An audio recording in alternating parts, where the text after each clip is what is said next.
O texto a seguir, psicografado por André Luiz ao médium Chico Xavier, faz uma excelente reflexão acerca dos dias atuais e serve como um excelente aprendizado. Diz: aprenda a ceder em favor de muitos, para que alguns intercedam em seu benefício nas situações desagradáveis. Ajude sem exigência para que outros o auxiliem sem reclamações. Não encarcere o vizinho no seu modo de pensar. Dê ao companheiro oportunidade de conceber a vida tão livremente quanto você. Guarde cuidado no modo de exprimir-se. Em várias ocasiões, as maneiras dizem mais que as palavras. Refira-se a você o menos possível. Colabore fraternalmente nas alegrias do próximo. Evite a verbosidade avassalante. Quem conversa sem intermitências cansa ao que ouve. Deixe ao próximo a autoria das boas ideias e não se preocupe se for esquecido, convicto de que as iniciativas elevadas não pertencem efetivamente a você, de vez que tudo bem procede originariamente de Deus. Interprete o adversário como portador de equilíbrio. Se precisamos de amigos que nos estimulem, necessitamos igualmente de alguém que indique os nossos erros. Discuta com serenidade. O opositor tem direitos iguais aos seus. Se você considerar excessivamente as críticas do inferior, suporte sem mágoa as junções do plano a que se precipitou.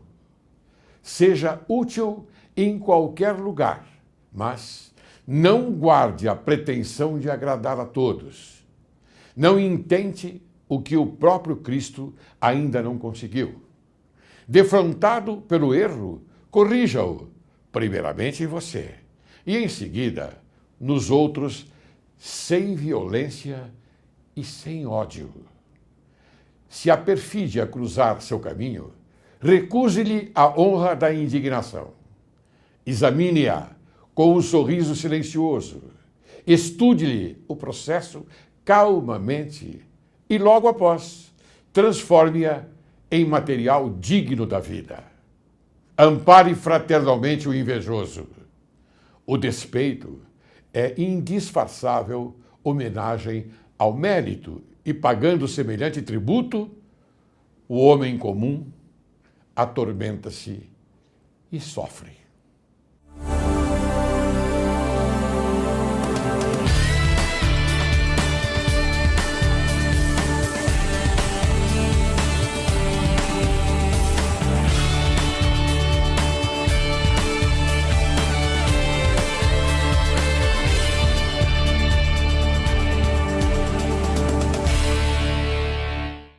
Caro telespectador, hoje, Direito e Justiça em Foco conversa com um dos mais brilhantes advogados criminalistas do estado de São Paulo e, quiçá, do Brasil. E vamos tratar de um tema importantíssimo: crime de compra de votos. Ele é o advogado Cid Vieira de Souza Filho. Quem é Cid Vieira de Souza Filho?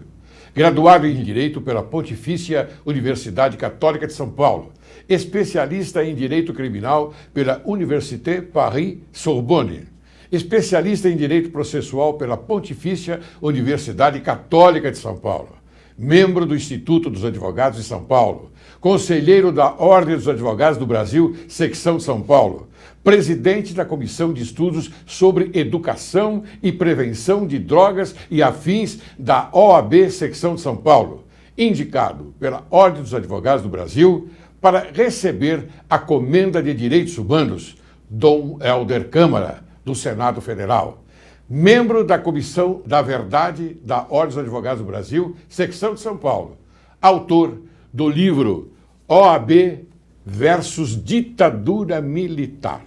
E eu faço questão de ler para você, caríssimo telespectador, aquilo que eu visualizei e achei altamente importante dentro do texto e do conteúdo também importante desse notável livro. Por esses resumidos motivos é que me sinto impregnado da maior alegria com o trabalho e agora ofertado por esse jovem e talentoso advogado que honra a tradição paterna, Cid Vieira de Souza Filho. Neste primoroso trabalho, Cidinho faz reavivar, na memória dos contemporâneos de seu pai, os momentos marcantes da advocacia brasileira na luta pela justiça, pelo direito, pela paz social e, ao mesmo tempo, divulga aos novos operadores do direito a vida e a obra de um símbolo, um marco, um exemplo de advogado, Cid Vieira de Souza. Quem ofertou esta reflexão, nada mais, nada menos que o excelente colega, amigo Rubens Aprobato Machado, ex-presidente também do Conselho Federal da OAB. Olá, Cid. Olá. Como vai? Tá bom? Tudo bem, é um prazer estar aqui com você, um prazer e uma satisfação muito grande e uma honra estar no seu programa com o meu queridíssimo amigo desembargador Laércio Laurélio. Cid, vamos fazer o seguinte, vamos dividir essa honraria. Eu também sinto-me honrado, bastante honrado, em estar com você aqui no programa e mostrar você para o nosso público, para a nossa sociedade, a importância da sua tarefa, porque você descende de um pai maravilhoso, aquele que, afinal de contas, como bem diz o Rubens Aprobato, um símbolo, um marco, um exemplo de advogado. E tenho certeza absoluta, você também é um exemplo para a advocacia paulista e brasileira, ok? Vou dividir com você essa honraria. Muito obrigado. Muito bem. Eu queria falar com você o seguinte, nós temos a obrigação de mostrar ao povo, ao público, e dar informações corretas, não aquelas informações, entre aspas, insignificantes, mas aquelas informações que têm um teor da verdade. Então eu começo logo de cara. As urnas eletrônicas são confiáveis? Olha, meu caro desembargador Laércio Laurélio, existem estudos, e inclusive nós temos um comercial do Tribunal Superior Eleitoral falando da confiabilidade das urnas eletrônicas. Sim. Entretanto, nós temos também, do outro lado, estudos, manifestações de pessoas, de técnicos, dizendo que essas urnas não são confiáveis. Então, eu fico, assim, às vezes, perplexo, e acho que tem uma excelente oportunidade de nós tratarmos desse assunto, crime de compra de votos, mas num sentido mais amplo, o que essa confiabilidade das urnas pode interferir no resultado das eleições.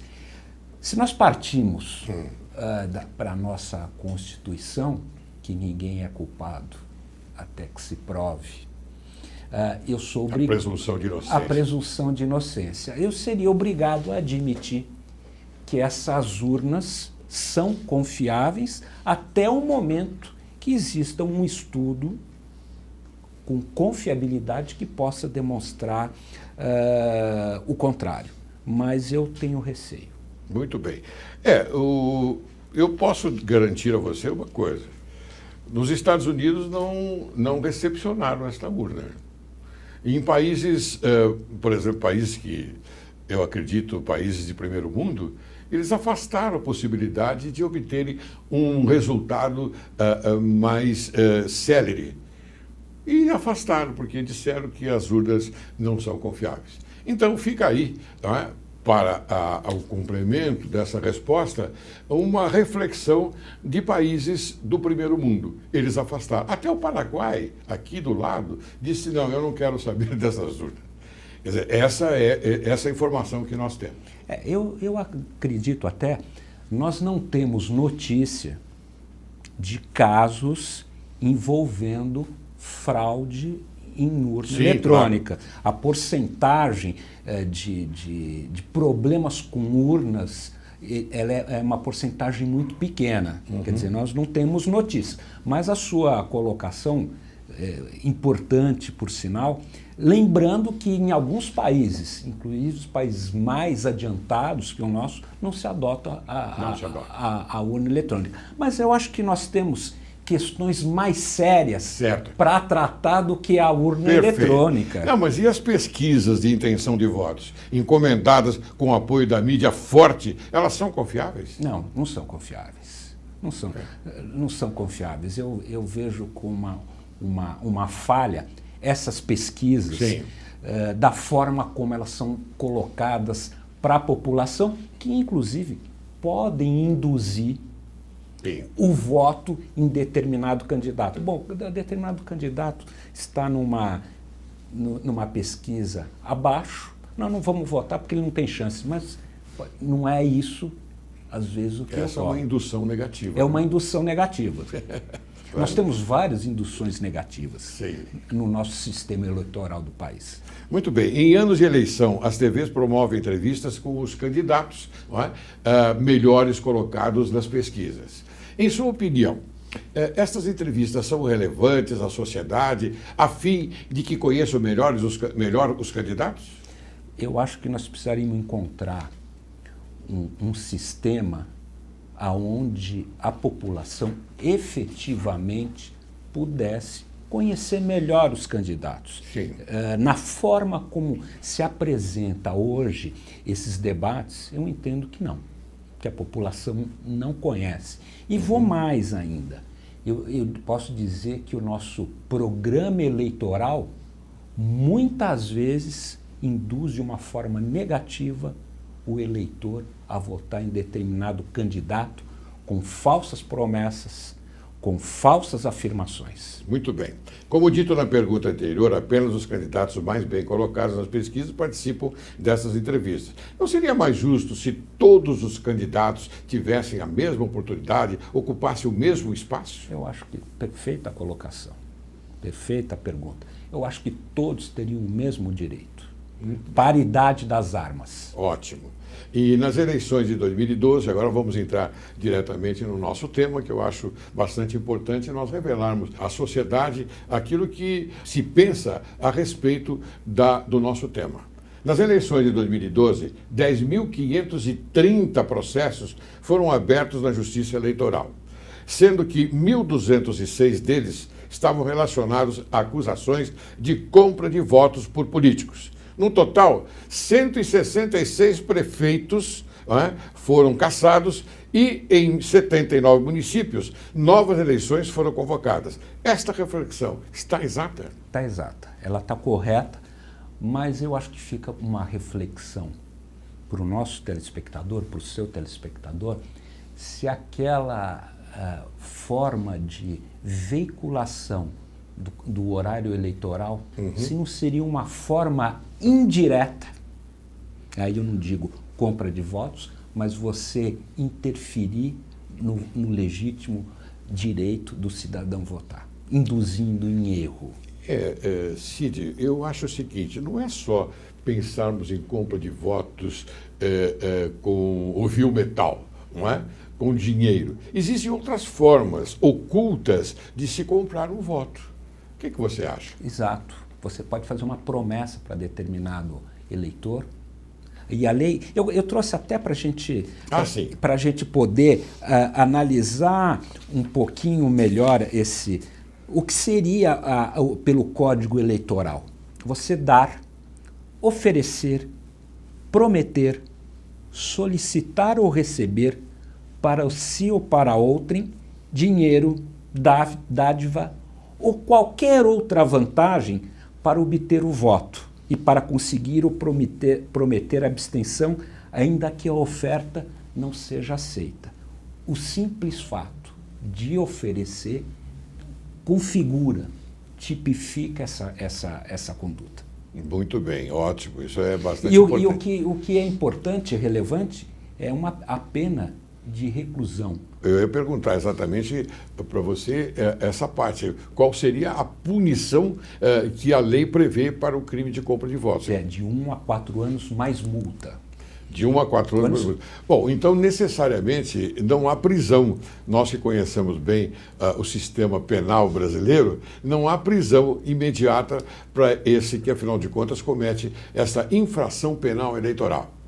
Não é verdade? Não há prisão. Não há prisão. Não é? Porque de 1 a 4 anos ele pode responder não é? No aberto ou semiaberto, dependendo da ficha cadastral, chama de ficha, entre aspas, ficha cadastral. Quer dizer, aquilo que, afinal de contas, ele ostenta na sua vida de crimes. Se não tem nenhum crime, se ainda é primário, não é? Ele pode responder em liberdade. Mas se tiver alguma mácula, não é? Aí então vai no semiaberto, é isso? Na progressão. Exatamente. Agora, eu ia até fazer uma colocação para o meu querido desembargador. O que é que vai para a cadeia hoje? O que se pune nesse país? Então, existe uma sensação de impunidade que, inclusive, está presente aqui na compra de votos. Eu vou comprar. Podemos, ao invés de moralizar e dificultar, porque a lei precisa ter um caráter intimidativo, sim, punitivo e exemplificativo, que não é o caso aqui. O que se tem é administrativamente o tribunal caçar, aí sim, caçar e submeter aquela comarca, aquele município a uma nova eleição. O telespectador deve estar entendendo bem aquilo que nós estamos conversando, porque às vezes nós achamos que a lei é muito fraca, é muito fragilizada. Ela reserva determinados interesses àquele que comete uma infração penal. Então é fácil, aqui no Brasil, você cometer uma infração penal. É muito fácil. Porque você sabe que não há uma retribuição severa daquele comportamento, daquela conduta, não é, que a pessoa comete. Então, eu acho que a coisa é bastante há que se modificar totalmente. Em todo caso, eu vou seguir adiante para perguntar o seguinte: na prática, estas punições realmente acontecem? Acontecem. Nós temos um tribunal regional eleitoral aqui em São Paulo, muito atuante, um tribunal supereleitoral atuante também. Agora, é necessário que essas denúncias cheguem ao conhecimento das autoridades. Claro. Para que possa efetivamente tentar se aplicar ou fazer a justiça. Muito bem. Agora vem uma pergunta que eu acho importante e o nosso telespectador está aguardando por ela. Os políticos recebem sanções adequadas? Eu acho que além do problema da eleição, que isso o tribunal, eu acho que penalmente, a nossa legislação ela é branda. Sim. Eu vou lhe dar um exemplo dos Estados Unidos, em que o senador era candidato, não ele deixou de participar, não foi por compra de voto, porque havia uma suspeita de um envolvimento extraconjugal. Nossa. Então, a possibilidade de uma aplicação de uma sanção inibe. E no nosso caso aqui não. A nossa lei, ela é branda. Nós tivemos, acho que recentemente, se não me falha a memória, um aviãozinho foi apreendido com alguns santinhos e uma determinada quantia em dinheiro, que foi noticiada na mídia grande nesses últimos dias. Sim. O candidato, eu não tenho conhecimento. Eu não tenho conhecimento, mas a quem interessa? Ao candidato. Ao candidato, claro, mas ao candidato. O senhor, como grande magistrado que foi, muito obrigado, sabe que a prova para uma condenação, ela não pode ter dúvida. Na dúvida... A prova tem que ser feita extreme de dúvida, né? Extreme de dúvidas. Nós precisamos modificar um pouquinho a nossa legislação. Bom, eu tenho um complemento dessa pergunta. A sociedade, ela tem conhecimento dessas sanções? Ela é informada dessas sanções? Ela é informada quando há uma convocação de uma nova eleição. Por exemplo, para prefeito. Para deputado, não. Para vereador, não. Então, precisaria, dentro de um portal de transparência, divulgar essas sanções aplicadas aos candidatos. Meu estimado amigo e nobre advogado criminalista, doutor Cid Vieira de Souza Filho, eu tenho a impressão que nós estamos um pouquinho atrasados no tocante a eleições. Eu não sei se atrasados em função de uma intenção já pré-concebida, ou então atraso mesmo, porque há necessidade sim de uma reforma no código, inclusive no código eleitoral. Há necessidade. Porque nós temos que ter um pouquinho mais, apresentar melhor os candidatos através do seu caráter, da sua vida privada, como esse caso do senador que você acaba de nos contar. Não é? A vida privada tem importância na conduta eleitoral. Eu acho que tem sim. Os Estados Unidos é um exemplo que nós podemos dar. Aliás, eu quando quero participar de uma evidência, eu sempre coloco os Estados Unidos nesta mesma evidência, porque lá é um exemplo. Bom, os Estados Unidos, os americanos, eles têm muitos defeitos. Claro, todos nós temos defeitos, mas eles têm qualidades excelentes, que nós podíamos copiar, sim. Não só os Estados Unidos, a Inglaterra, a França. França, Alemanha. Os países europeus. Eles claro. têm... Os países de primeiro mundo, vamos dizer assim. Os Estados Unidos têm uma questão muito importante. Há o receio da aplicação da lei, seja qual for o crime, claro, que aqui nós não temos. E é um assunto que lhe é muito interessante. Lá, inclusive, a legislação, o menor começa a ser punido mais cedo. Mas isso não aqui. Não, nos Estados Unidos. Nos Estados Unidos. Aqui não. Na Inglaterra também começa a ser punido mais cedo. Quando ele tem um caráter do entendimento do fato ilícito que cometeu, pode ser até um garoto de 8, 9, 10 anos. Aí a coisa começa a tomar um rumo diferente. Mas vamos prosseguir aqui. Eu queria perguntar agora a você, doutor Cid, o que caracteriza o crime de compra de votos? É aquela situação onde você oferece algum tipo de vantagem para o eleitor. E não é necessário que nós podemos equiparar, não cortando o seu raciocínio, nós podemos equiparar a legislação penal do artigo 171, não? Exatamente. Seria embora eu considere... O artigo 171 é estelionato. Embora eu considere o estelionato eleitoral mais amplo. Mais amplo. Que é a compra de votos. Esse estelionato eleitoral, por exemplo, essa figura que a gente está procurando demonstrar, é induzir o eleitor que será... A uma boa ação. A uma boa ação. que a economia vai crescer, que a segurança vão investir na segurança, vão investir na educação, e a gente sabe que não é isso. A gente sabe. Isso pode ser um estelionato eleitoral. Muito bem. Caro doutor Cid, eu vou agora pedir permissão para você, chamar um pequeno intervalo e depois nós retornamos para continuarmos com esta belíssima conversa, e tenho certeza absoluta que quem está aproveitando é o nosso querido telespectador. Você aguarde que logo, logo retornaremos.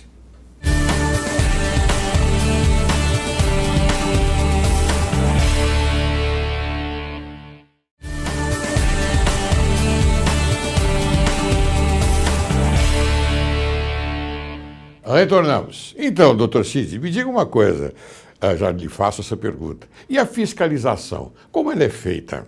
A fiscalização, na minha avaliação, ela é feita pela própria sociedade, pelos próprios eleitores e pelas autoridades, pelo Ministério Público. O Ministério Público, então, ele tem uma ação relevante nessa história? Muito relevante. Eu acho que todo aquele cidadão que tiver notícia de compra de votos, ele pode ir ao Tribunal Eleitoral ou ao Ministério Público denunciando porque as medidas sejam adotadas. Mas esta ação é comum? Ou seja, muita gente já teve conhecimento de compra de votos e tomou essa atitude? Sim. Vai ao Ministério Público. O que precisa ter é muita cautela Sim. na apuração, porque pode ser um partido, um candidato de oposição ou um candidato da situação fazendo essa denúncia. Então a denúncia ela tem que ser recebida, como toda denúncia, deve ser averiguada, mas com muito critério e com muita serenidade. E com uma prova, repito, extrema de dúvida. Extrema de dúvida. Muito bem. E para que seja considerada, então, compra de votos, esta ação deve ocorrer em qual período? Principalmente no período eleitoral, até as eleições. Certo.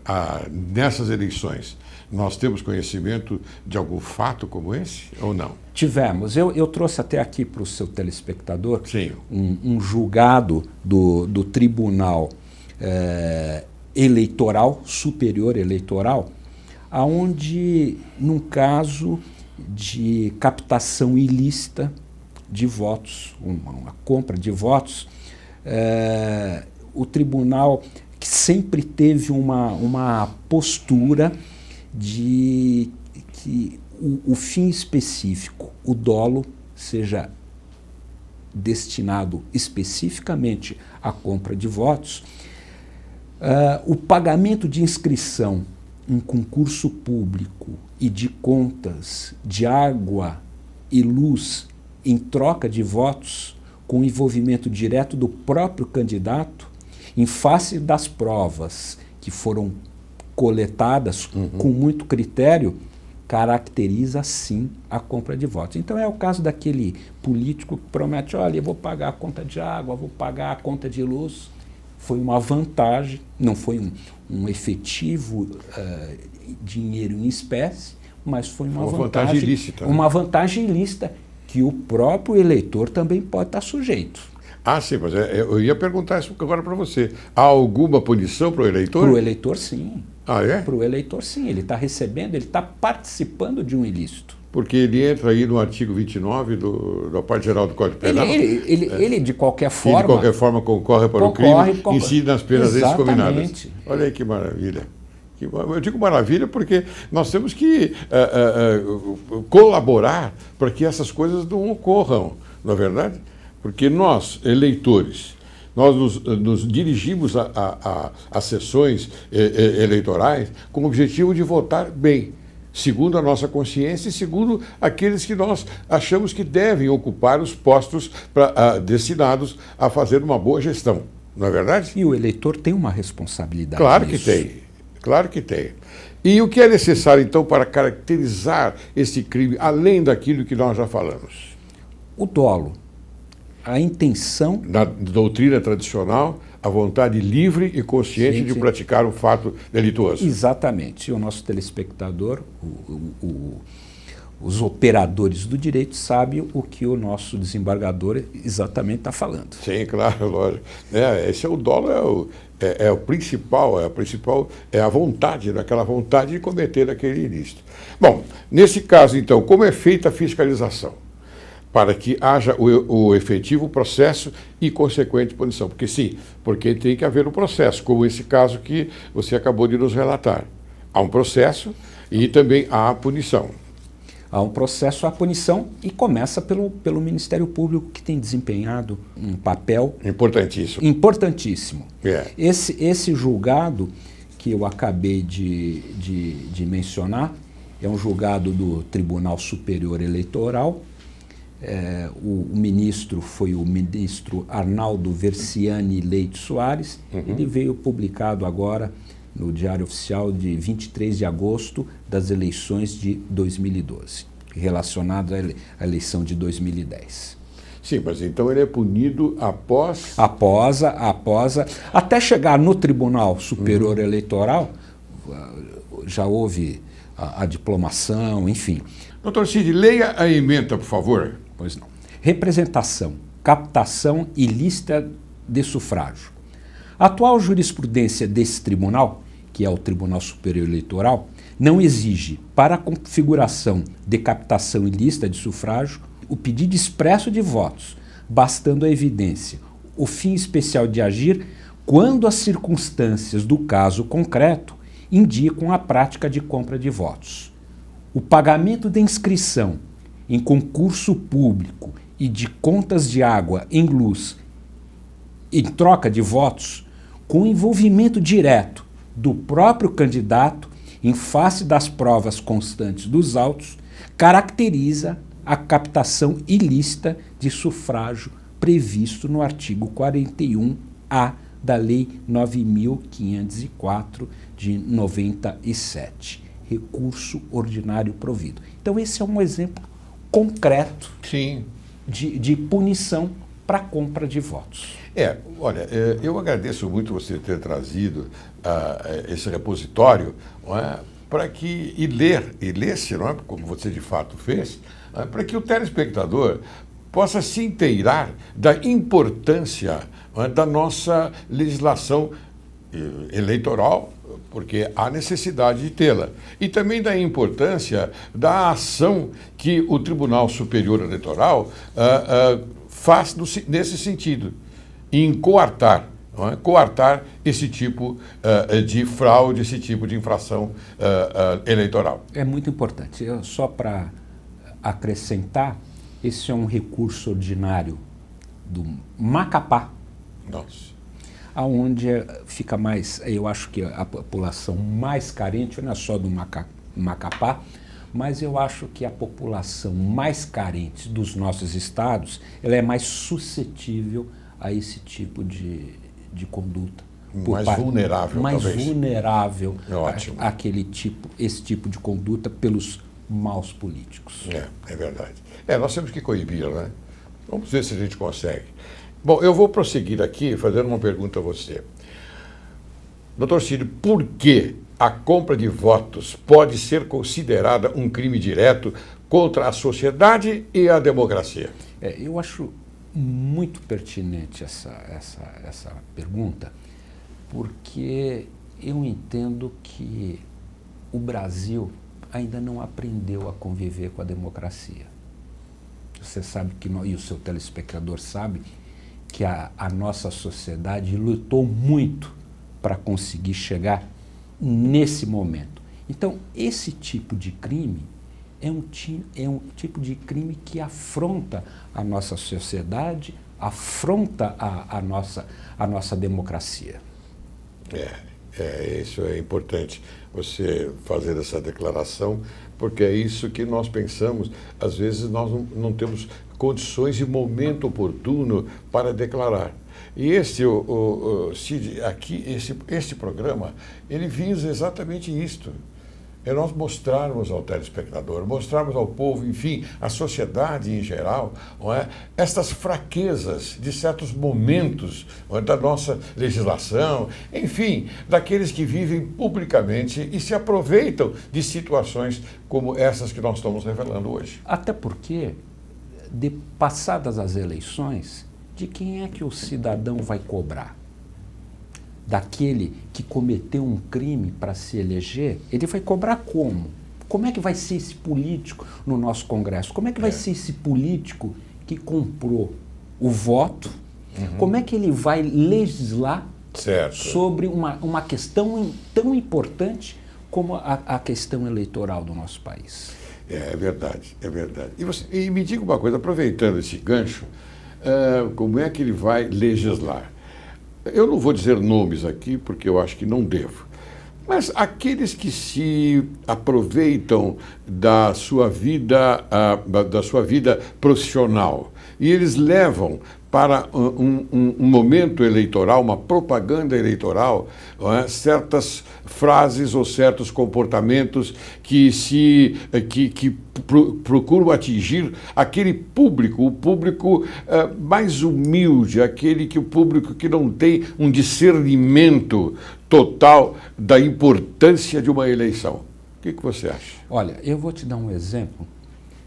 Eu presido uma comissão antidrogas da OAB. Sim, nós vamos falar dela também. Aonde nós... E aproveitamos já. Nós procuramos fazer um trabalho voluntário para as famílias carentes dos dependentes químicos. Então, a minha colocação e a educação no nosso país, a saúde no nosso país é uma saúde muito deficitária. Como é que um candidato que num programa eleitoral faz uma campanha onde ele procura traduzir, chamar o eleitor para votar colocando mulheres dançando? O que um candidato desse pode fazer para ajudar na educação, na saúde, para ajudar essas famílias desesperadas? Como é que esse candidato, ou como é que aqueles que votaram num candidato onde põe mulheres dançando para chamar a atenção, como é que esses eleitores vão poder cobrar? Qual é a legitimidade que eles têm para depois questionar aquele que votou com aquelas mulheres dançando um sistema eficaz da saúde? É verdade. Você fez uma pergunta, obviamente a sociedade deve respondê-la, mas nós vamos já procurar enquadrar dentro daquele artigo que você leu, da lei. Quando você fala naquele momento onde há uma fraude, será que nós não poderíamos também colocar esta promoção pessoal do candidato nesse artigo, doutor? Você não quer ler outra vez, não? Eu acho que o Ministério Público é que deveria estar atento. Se nós falarmos da promoção aqui, dar, oferecer, prometer, solicitar ou receber para si ou para outro dinheiro, dádiva ou qualquer outra vantagem, para obter ou dar voto e para conseguir ou prometer abstenção, ainda que a oferta não seja aceita. Aquele 171. 171, o estelionato. Ou qualquer outra vantagem. Será que esse candidato que promete, que coloca aquelas moças dançando na televisão, outros que fazem outro tipo de promessa, não estariam obtendo uma vantagem? Claro, não a vantagem pecuniária? Não é. É aquilo que nós conversamos no primeiro bloco. É aquilo que nós conversamos exatamente no primeiro bloco. Então, estas vantagens devem ser coibidas, no meu modo de entender, e não deveriam permitir uma gravação para ser exibida na televisão, horário gratuito, desse candidato. Eu vou aproveitar o exemplo das drogas. Tem um candidato que diz mais ou menos o seguinte, que pela liberação da maconha, para acabar com o sofrimento das famílias. Como é que a liberação da maconha vai acabar com o sofrimento das famílias? Ao contrário. Ao contrário. Nós que atendemos diariamente famílias de dependentes químicos, falar em liberar a droga, vai exatamente o contrário do que nós estamos fazendo. Agora, num caso desse, uma mãe desesperada com um filho desesperado, talvez seja induzida a acreditar que sim. Que sim. É verdade. É verdade. São os experts no assunto, porque eles têm alguma vantagem. Nós, já que estamos falando em vantagem, eles visualizam alguma vantagem e tentam passar esse tipo de coisa, que afinal de contas, eu também sou contrário, viu? Eu sou contrário, porque a maconha, ela é a porta aberta para outras drogas mais eficientes, que modificam a conduta, inclusive o caráter da pessoa que usa. Na minha visão, é isto. A maconha, ela é a porta de entrada. Se eu tiver a oportunidade, eu quero voltar no seu programa para falar para os seus telespectadores sobre um assunto importante, que é o debate sobre a legalização das drogas, mas eu acho que a gente pode voltar numa outra oportunidade. Um programa específico para isso. Embora esse tema da legalização das drogas, ele está sendo abordado nessa campanha eleitoral. né? Tá nessa campanha eleitoral. Então, tudo isso. Esse artigo que artigo é? 41, não é? Esse é o 299 do Código Eleitoral. É o 299 do Código Eleitoral. Cuja pena, só para a gente repassar novamente, reclusão de 1 a 4 anos e pagamento de 5 a 15 dias multa. O crime de reclusão é mais grave, na verdade. Nós sabemos que o crime de reclusão ele não pode responder em regime aberto, ele tem que responder no máximo em regime semiaberto. Não é? Embora o regime reclusão ele se adapta mais para o regime fechado. Início do regime fechado e depois, então, com a progressão, ele vem conquistando a liberdade. Mas, embora seja de 1 a 4 anos, a lei... A legislação ainda ela é branda. É branda. É bastante branda. Embora eu vejo esse artigo 299, esse artigo, normalmente, ele vem acompanhado da formação de quadrilha, do 288, porque o candidato não vai pessoalmente distribuir santinho e oferecer. Claro. Isso aqui atinge os cabos eleitorais. Atinge, lógico. Tem sim, tem um relacionamento bastante grave com aquilo que você está colocando. É verdade. Mas, olha, eu acredito que a coisa se torne um pouquinho mais difícil e eu vou até perguntar a você, caso alguém presencie um destes crimes acontecendo e deseje, por exemplo, denunciar, como é que deve proceder?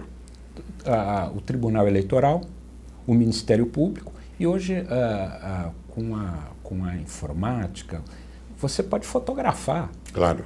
Você pode fotografar. Mas é uma prova contundente? É uma prova. É um indício de prova já. A imagem não pode ser distorcida, não? Não, eu acho que mas você pede uma perícia, o Ministério Público pede uma perícia, você apresenta a gravação, eu acho que aí Sim, a perícia, claro. Muito bem, doutor Cid, eu queria então que você, por gentileza, contasse para nós algum caso em concreto que você tenha conhecimento da efetiva punição e de quem tenha cometido esse crime. Em concreto, não de tribunal, não de, por exemplo, repositório judicial, absolutamente não, mas sim um caso concreto. Nós já tínhamos até conversado de uma forma de divulgação. O que eu tenho conhecimento são o conhecimento pela mídia, conhecimento pelos julgados dos nossos tribunais, mas haveria necessidade de uma divulgação maior para conhecimento da população, uma transparência melhor. Muito bem. Eu queria agora fazer uma pergunta a você a respeito de pseudos crimes, talvez, estejam sendo cometidos nesse affair Petrobras. Você acha que os candidatos que se relacionam com esta progressão de um crime que tenha ocorrido na ocasião dessas pessoas que estiveram à testa da Petrobras possam influir e possam, naturalmente, ter um resultado maléfico para elas e benéfico para a sociedade? Eu acho que benéfico para a sociedade se o Supremo Tribunal Federal liberar o depoimento que foi prestado por um dos acusados na delação premiada. Não adianta liberar isso depois das eleições. Eu acho que o povo brasileiro tem o direito. Mas por que essa sonegação de informação antes das eleições? Pelo que eu não ouvi nos jornais, pelo que eu li, é porque as investigações estariam em andamento. Mas atingiriam pessoas importantes? Candidatos à reeleição, por exemplo? Eu acho que atingiria de uma forma... vamos falar da responsabilidade objetiva? Sim. Vamos falar da responsabilidade objetiva, claro. A teoria do domínio do fato? Isso. Eu acho que um serviço para a democracia e para a nossa sociedade era que nós tivéssemos conhecimento do teor dessa delação premiada? Por que essa está em segredo de justiça? Por que não liberar? Vamos abrir o sigilo. Eu acho que isso seria um serviço para o nosso Estado democrático de direito, um Estado democrático de direito do Brasil, Estado democrático brasileiro, que foi conquistado com muita dificuldade. Muito bem colocado, muito bem colocado. Está aí, telespectador. Nós fizemos uma pergunta, óbvio, relacionada, afinal de contas, a estas eleições.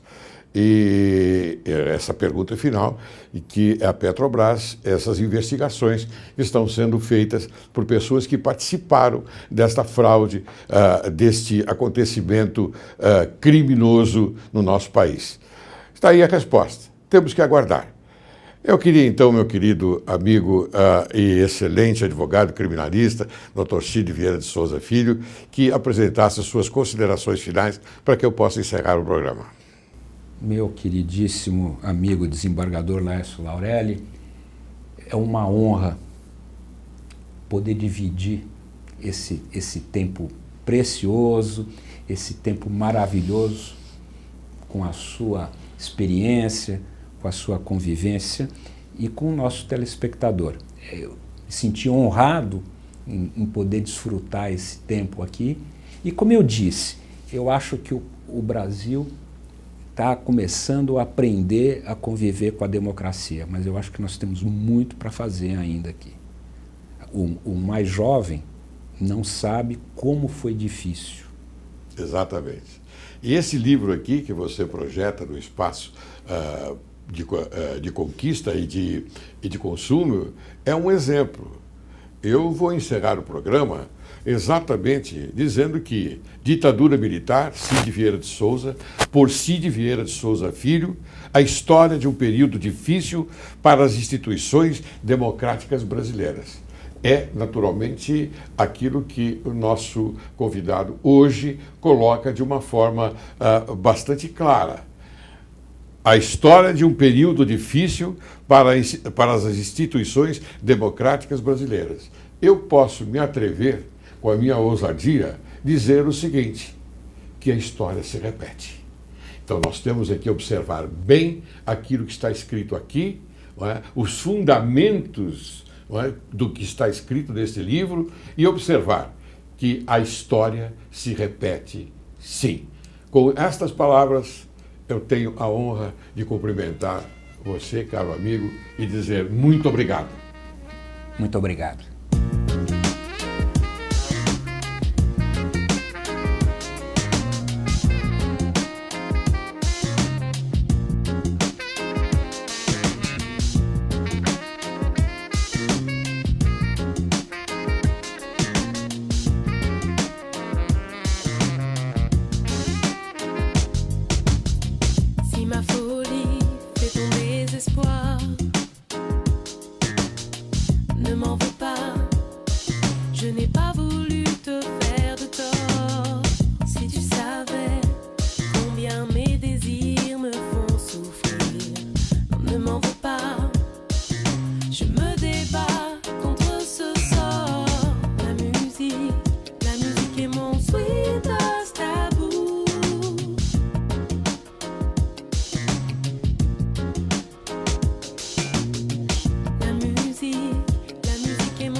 C'est un